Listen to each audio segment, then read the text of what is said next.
metode istinbat maqasid syariah. Ada 3 pendekatan: tekstual, ilat, dan hikmah. Tekstual berdasarkan apa yang jelas tertulis dalam Quran dan hadis, seperti perintah sholat atau larangan mencuri. Yang kedua, pendekatan ilah, yaitu melihat nas melalui aspek asbab daripada perbuatan dengan analogi kias. Contoh, sholat jamaah di rumah, zakat fitrah dengan beras, atau dilarangnya khamar. Wabah, makanan pokok dan memabukkan adalah ilah halal haramnya perbuatan serupa yang lainnya. 3. Pendekatan hikmah, yaitu melihat adanya manfaat dari perbuatan tersebut atau tidak adanya kerusakan darinya. Contoh, akta nikah dan akta lahir yang memberi manfaat berupa kepastian hukum bagi pemiliknya. Dari 3 pendekatan tersebut, maqasid syariah hanya berfokus pada 2 pendekatan, yaitu ilat dan hikmah. Dalam pendekatan ilat digunakan namanya metode ta'lili yang terdiri dari kias dan istihsan. Sedangkan pendekatan hikmah dikenal dengan metode istilahi yang terdiri dari maslahah musalah dan syart zari'ah. Kias adalah salah satu dari 4 hukum yang disepakati oleh jumhur ulama.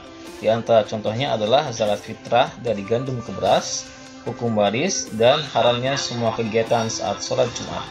Sedangkan istihsan adalah perbuatan yang dianggap baik. Ia merupakan sumber hukum yang hanya disepakati oleh sebagian ulama, seperti contoh berikut. Dalam metode istilahi ada namanya maslahah musalah. Di antara contohnya adalah akta nikah untuk menjaga keturunan, biaya cukai menjaga harta, dan kelas online saat wabah untuk menjaga jiwa.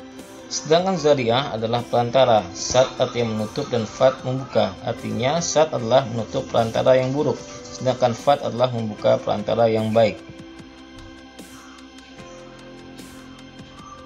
Selain metode ilat, Imam Syatibi dalam kitabnya Al-Muwafaqat mencatat setidaknya ada 4 metode istinbat dalam maqasid syariah.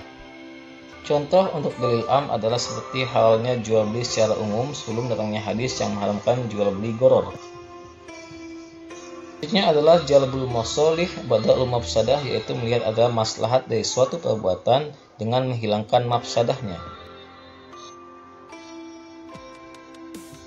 Yang terakhir adalah i'tibar malatul af'al, yaitu mempertimbangkan dampak atau akibat dari suatu perbuatan, seperti contoh berikut.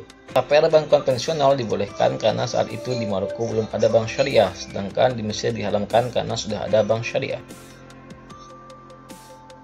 Jadi kalau kita bandingkan antara hikmah dan ilat mempunyai landasan hukum yang lebih kuat.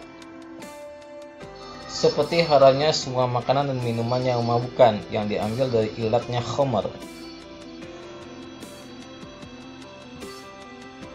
Wallahu a'lam bishawab.